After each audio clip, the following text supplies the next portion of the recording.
Begin with breaking news out of Hong Kong, which has reported its first death from the coronavirus. Tonight, over 1 million confirmed cases in America. Pour la 6e semaine, les Français sont invités à rester chez eux. Whilst the first human trials for a vaccine are due to start today. While the world is distracted by the pandemic, Beijing has ramped up the pressure on Hong Kong's pro-democracy movement. 15 of its most high-profile members have been arrested for unauthorised assembly. The FT spoke exclusively to the two most prominent, Jimmy Lai, owner of the anti-Beijing newspaper Apple Daily, and Martin Lee, Hong Kong's so-called father of democracy. We talked about what this clampdown means for the future of Hong Kong and why Beijing is coming after them under the cover of coronavirus. The aftermath of coronavirus is going to be very bad situation internationally for China.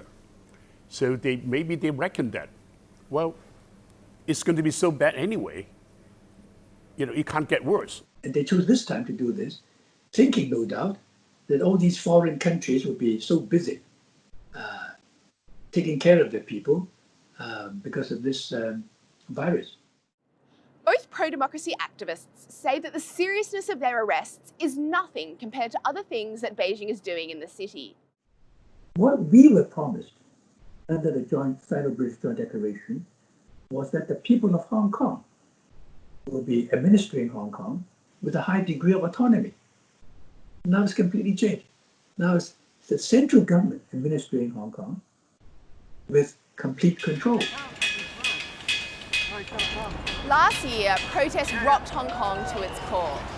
Now, ordinary people are too scared of coronavirus to demonstrate in numbers. But the discontent that saw millions march through these streets hasn't disappeared.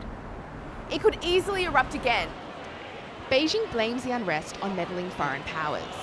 But many Hong Kongers say that they will continue to protest as long as the city's unpopular government appears to be taking direct orders from Beijing. The communists, for them, control.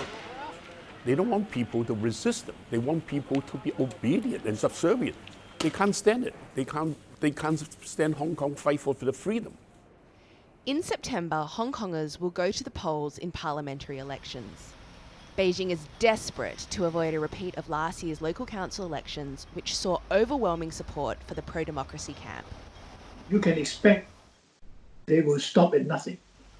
They will try to disqualify legislative councillors now, and even if you win the election, if they do not challenge your nomination, they will think of reasons again to disqualify you. I think the moderate is the force they are afraid of, because this is the most of the people here.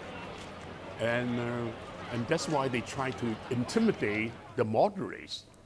Beijing's tactics to erode Hong Kong's autonomy took on greater urgency after Xi Jinping took over as president in 2013. Now that policy is closing in on its target.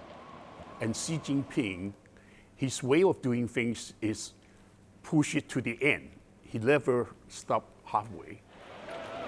It all depends on how much support we get from the international community. With the world distracted by coronavirus, Beijing appears to have calculated that the international community, and America in particular, is unlikely to take a stand.